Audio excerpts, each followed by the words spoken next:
R5 Firmware Update 150. Happy ho ho ho, all my Canon EOS R5 users. Yes, this year Santa Canon has come early and given us all a new firmware update. Firmware 150 is here, and in this video we're going to talk about it, we're going to unpack it, we're going to look at all 14 of the new updates, and we're going to talk about some of the things that they didn't put in the update, which I was looking forward to, but I guess we're going to have to wait for another update. So let's get into it. Okay, so we have some firmware things to talk about, and at a glance I can see that there's a lot of features, autofocus features from the R3 that came down to the R5, which is awesome. Glad to see that. Thank you for that, Canon. But also at a glance, I'm seeing a lot of features that people weren't really clamoring for in this firmware update, and a lot of features people were looking for aren't really here. So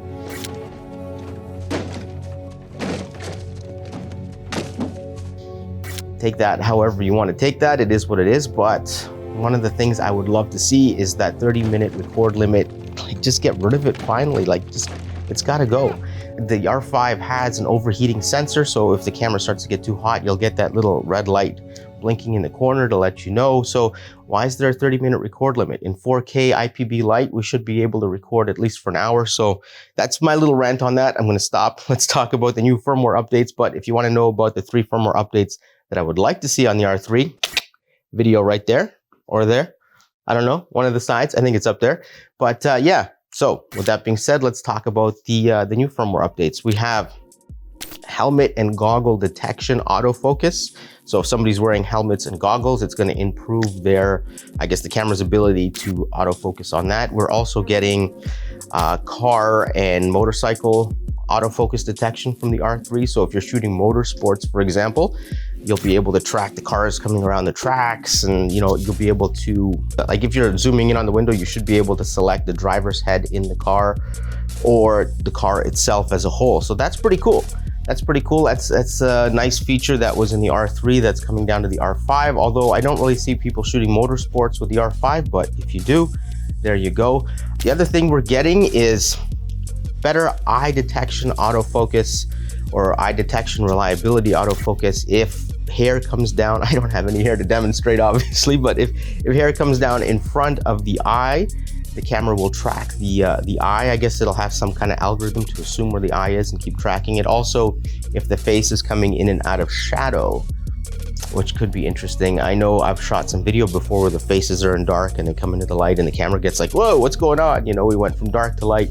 So that's a huge bonus. Thank you, Canon, for that. And the other cool thing that they did in the firmware update is torso detection.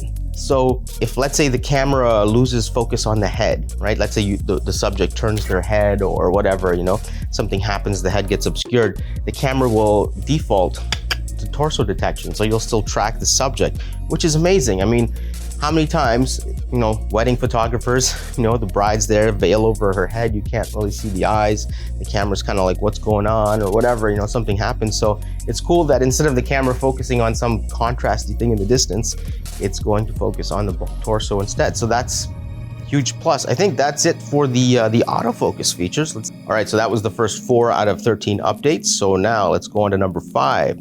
Adds the ability to improve manual white balance data from quick control screen when capturing still images. So, Canon's white balance settings, or the ability to set white balance, was always a bit of a pain.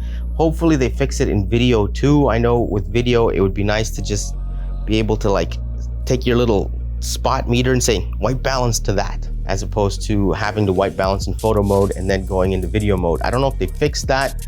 I don't know if this update addresses that issue, but that was an issue for us videographers. And speaking of videographers, we're just going to fast track right to update 13. Fixes an issue in which noise occurs along the edges of bright subjects when using Canon log for movie recording. And that, I didn't even know that problem existed, but that's great that they fixed it. By the way, we're filming this in C-Log 3 on the Canon EOS R5, and there's some bright edges here and maybe there. I don't see any noise around it on the little screen, but if it is in the video, we will see it. And I haven't done the updates, by the way. I'm just talking about the updates. All right, so that is 5 and 13 done. Let's go to number 6. All right, and this is a bit of an obscure one. I guess to those people who use FTP transfer, this is important. Eliminates the center press operation of the multi-controller to prevent accidentally transferring images during FTP transfer. That's a good thing. I guess if you're FTPing stuff, you don't want to accidentally transfer things you don't want to be transferring.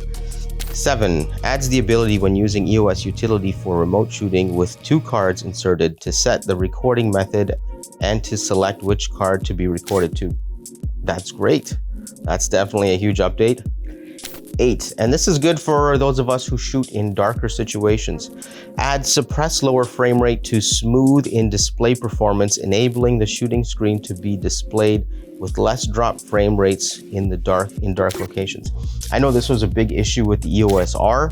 I haven't really noticed it too much with the R5, but when you're looking at, your screen and you're trying to compose things in dark situations, it can get a little. So that's great that they fixed that. That's awesome. Glad to see that. And number 9, it adds support for that new 5.2 millimeter. Have you seen that lens? That lens is, I don't know, it looks like super alien looking, but I'm really curious about it. I want to try it out. I don't think I'll buy it. I don't have a need for it, but I definitely want to play with it. That's pretty cool. And 10, another FTP thing, changes the default value of FTP server passive mode to enabled. So if you're using FTP, again, that's for you. And number 11, improves operation stability during FTP transfer. So I guess FTP transfer stuff was a big thing in this update. And number 12, and this could be interesting, I'm curious about this, optimizes controls of in-body image stabilization IBIS when using specific EF lenses not equipped with the image stabilization function. So what I'm understanding is that lenses without IS built in will be optimized better with Canon's in-body image stabilization. So that could be pretty cool. I would love to see Canon, if they're going to be messing with in-body image stabilization, when I'm vlogging with that 16 or 15 to 35 millimeter, you get the wobbles in the corners and it's very, very irritating. Maybe in a future update, Canon, you can update the IBIS to kind of get rid of those wobbles if people vlog with that lens, because it's so distracting to have jello in the corners. It's not fun.